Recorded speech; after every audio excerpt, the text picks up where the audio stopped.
नमस्ते everyone, Monika astrology में आपका बहुत बहुत स्वागत है। आज हम चर्चा करने जा रहे हैं कर्क लग्न की।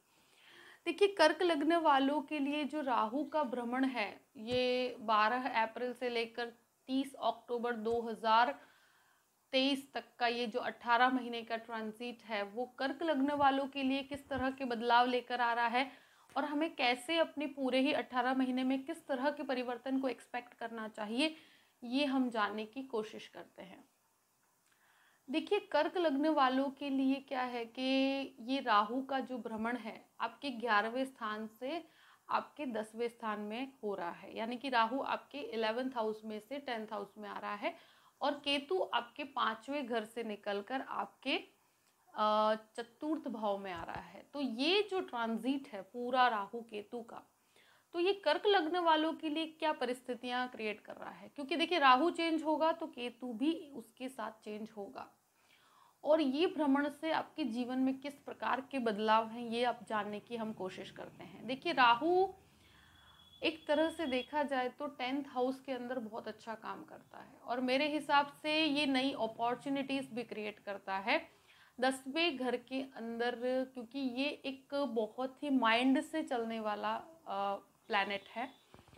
तो ये आपको देखिए करियर में भय ज़रूर क्रिएट करेगा। आप जहाँ पर भी कार्य करेंगे तो मुझे ये कार्य करना चाहिए, नहीं करना चाहिए, तो एक शंकास्पद स्थिति ज़रूर रहेगी। मगर अगर बिजनेस करते हैं तो बिजनेस के अंदर बहुत ही अच्छी स्थिति मैं कहूँगी, और स्पेशली जो कंस्ट्रक्शन बेस्ड बिजनेस है उन लोगों के लिए बहुत अच्छी अपॉर्चुनिटी है। राहु 10वें घर में बहुत पॉजिटिव रहता है। अगर आप अपने इंडिपेंडेंट विचारों को लेकर चल रहे हैं और उसमें मटेरियलाइज करना चाहते हैं, उसमें कोई अच्छा काम करना चाहते हैं, तो उसके लिए ये बहुत स्ट्रॉन्ग होल्ड आपके लिए क्रिएट करता है। मगर थोड़ा प्लानिंग आपको करना पड़ेगा, क्योंकि देखिए राहु हमेशा बड़ा सोचता है, बड़े कार्य करने में विश्वास रखता है। अगर अंदर डर की स्थिति क्रिएट होती है तो भय भी वो एक साथ क्रिएट करता है। तो उस भय में से निकल कर आपको किस प्रकार से आगे बढ़ना है, उसका एक जो बुद्धि होती है वो आपको प्रदान करेगा। शुरू के 3 महीने थोड़े से कठिन है, क्योंकि ये बदलाव के कारण आपके कुछ डिसीजंस है जिसमें अनिर्णय की स्थिति रहेगी कि मुझे ये डिसीजन लेना चाहिए, नहीं लेना चाहिए। कोई नया जॉब है, उसे एक्सेप्ट करना चाहिए या नहीं करना चाहिए। मगर ये जो भी बदलाव होगा उसके अंदर आपके करियर को एक अच्छा मोड़ प्राप्त होगा। मगर हाँ, उसमें एक भय, एक डर, इस प्रकार की स्थिति मन में क्रिएट होगी, क्योंकि ये एक जॉब के अंदर भी काफ़ी बदलाव क्रिएट करेगा।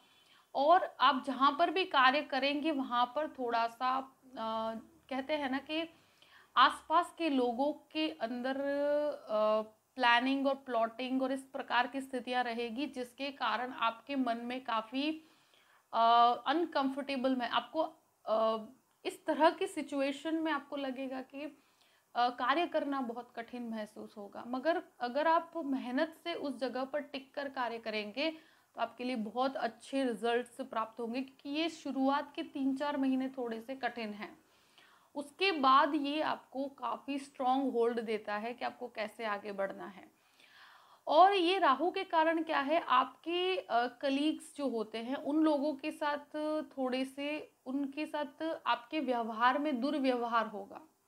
मगर उससे आपको घबराना नहीं है, क्योंकि इसका इनिशियल स्टेज हमेशा कठिन रहता है।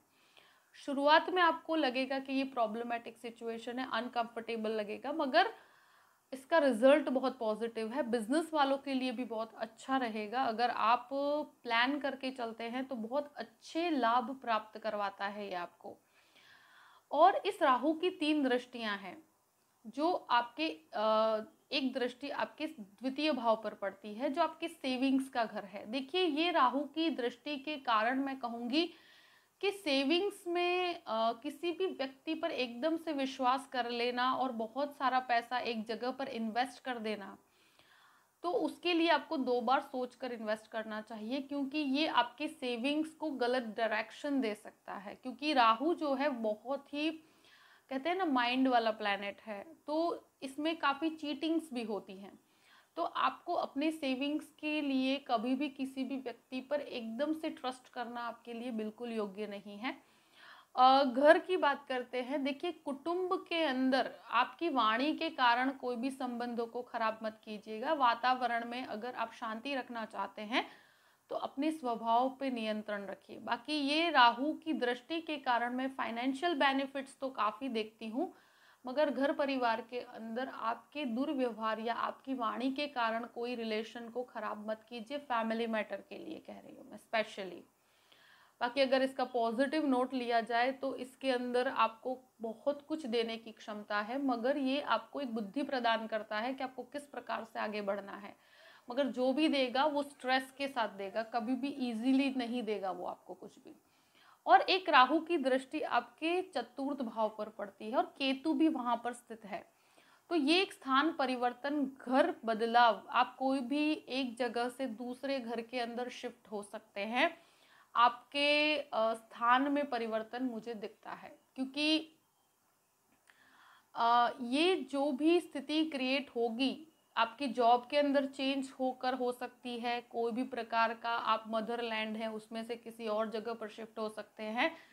और एक तरह से कहूँ कि थोड़ा सा अंदर से जब केतु चतुर्थ भाव में होता है तो मन में एक डिटैचमेंट आ जाए, यानी कि वैराग्य की स्थिति आती है। क्यों? क्योंकि वो अपनी जो एक जगह से दूसरी जगह पर मूवमेंट लेने के कारण कभी कभी इंसान को अकेलापन भी महसूस होता है। केतु चतुर्थ भाव में इंसान को लोनलीनेस फील करवाता है, अंदर से वो खुद को अकेला महसूस करता है। उसे लगता है कि बहुत सी स्थितियां हैं और मैं इसमें से कैसे निकलूं और कैसे मैं डिसीजन लूं, और अंदर ही अंदर वो चीज़ उसको वो किसी से जल्दी शेयर भी नहीं कर पाता।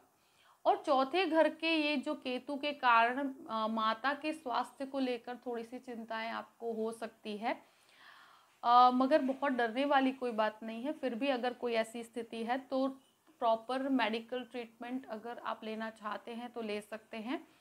पुराने घर में से नए घर के अंदर शिफ्टिंग हो सकती है, कोई नया प्रॉपर्टी लेना चाहते हैं तो ये आपको एक स्थान से दूसरे स्थान लेकर जाता है।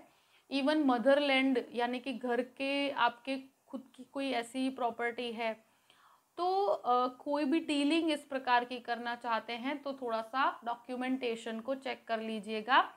बाकी ऐसी कोई डरने वाली बात नहीं है, मगर स्थान परिवर्तन मुझे दिखता है कि यस ये पॉसिबिलिटी होती है। अब एक राहु की दृष्टि पड़ती है आपके 6th हाउस पर। छठा घर जो होता है वो हमारे रोग, ऋण और शत्रु का होता है। तो ये राहु 6th हाउस के ऊपर दृष्टि करता है, और ये एक तरह से क्या होता है कि जब भी 6th हाउस के ऊपर राहु की दृष्टि होती है तो जॉब के अंदर थोड़ा सा, देखिए आपको ये बढ़ोतरी तो दे रहा है, आपको आगे कैसे बढ़ना है, किस दिमाग के साथ आगे बढ़ना है वो देता है, मगर कलीग्स, आसपास का जो एनवायरनमेंट है उसमें काफ़ी प्लॉटिंग और काफ़ी प्लानिंग होती है और काफ़ी सस्पेक्टिव एक्टिविटीज़ होती है। तो इसके कारण आपको अनकंफर्टेबल महसूस होना नॉर्मल है। और स्पेशली कर्क लग्न वाले जो होते हैं बहुत सेंसिटिव होते हैं, वो हर चीज़ को इमोशनली सोचते भी हैं, उनके मन के अंदर काफ़ी विचार एक साथ भ्रमण करते हैं। तो वो अगर इस तरह की स्थिति के अंदर काफ़ी अंदर से टूट जाते हैं, क्योंकि उनको ये चीज़ें पसंद नहीं होती, वो इमोशनल काफ़ी इम्बैलेंस्ड हो जाते हैं। तो मैं यही कहूँगी कि बैलेंस होकर, और किसी भी ऐसी स्थिति है उसमें मत इन्वॉल्व होइए। कोई भी इस प्रकार की स्थिति है तो उससे खुद को दूर रखिए और अपने ग्रोथ पर ध्यान दीजिए। कैसे आपको आगे बढ़ना है उसी चीज़ के ऊपर आपका फोकस होना चाहिए। आसपास के एटमॉस्फेयर पर आपको ध्यान देना आपकी प्रगति के लिए अच्छा नहीं है।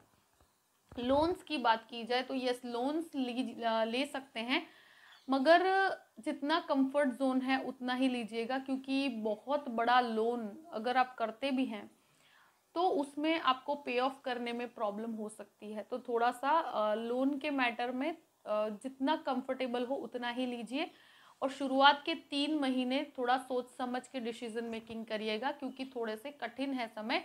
उसमें किसी गलत व्यक्ति के बहकावे में आके एकदम से आप इन्वेस्टमेंट भी मत कीजिएगा। एकदम से बहुत बड़ा जॉब भी चेंज करते हैं तो यस आप कर सकते हैं, उसमें प्रॉब्लम नहीं है, मगर 100% श्योरिटी वाला काम कीजिएगा। उसमें अगर डाउटफुल हो तो एकदम से जॉब को क्विट करके और फिर अब कोई दूसरा मूवमेंट लेते हैं तो वो आपके लिए योग्य नहीं है।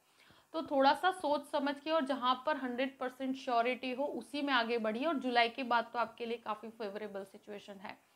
मगर हाँ, ये जो भी देगा राहु, उसमें एक भय भी, क्योंकि 10वां स्थान कार्यस्थल का होता है, तो आपको कंटिन्यूड एक भय रहेगा कि मेरा कार्य होगा या नहीं होगा। जॉब भी है तो मैं जॉब में अच्छा कर पाऊंगा या नहीं कर पाऊंगा, मगर at the end of the day वो आपको काफ़ी चीज़ें सिखाएगा भी सही, और उसमें आपको काफ़ी अच्छी अपॉर्चुनिटीज़ भी प्राप्त होती है, मगर स्ट्रेस के साथ।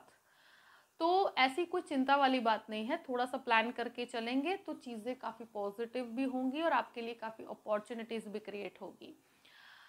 आई होप कि ये वीडियो आपको पसंद आया होगा। अगर पसंद आए तो लाइक भी कीजिएगा और सब्सक्राइब भी कीजिएगा। अपने पूरे ही 18 महीने का जो अंतराल है उसको अच्छे से प्लान कीजिए, और फिर आप अपने लाइफ में अपॉर्चुनिटीज़ को ढूंढिए भी सही, और अपॉर्चुनिटीज़ को ग्रास्प करके और आगे बढ़िए। तो बहुत कुछ है आपके लिए, और बिजनेस वालों के लिए तो बहुत ही अच्छी अपॉर्चुनिटीज़ है।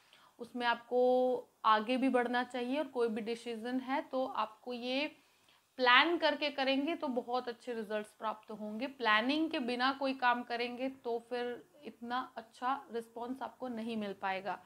तो प्लान करके और अच्छे से शेड्यूल करके अपनी लाइफ को आगे बढ़ाइए, तो इसके ज़्यादा से ज़्यादा बेनिफिट आपको प्राप्त हो पाएंगे। और आप अगर मुझसे कंसल्टेशन लेना चाहते हैं तो डिस्क्रिप्शन बॉक्स में मैंने अपना ईमेल आईडी दिया हुआ है, astrologymonica@gmail.com। आप इसमें मेल कर सकते हैं। मैं आपको पूरी ही जानकारी प्रदान करूंगी कि कैसे मुझसे कांटेक्ट किया जाए और कैसे कंसल्टेशन लिया जाए।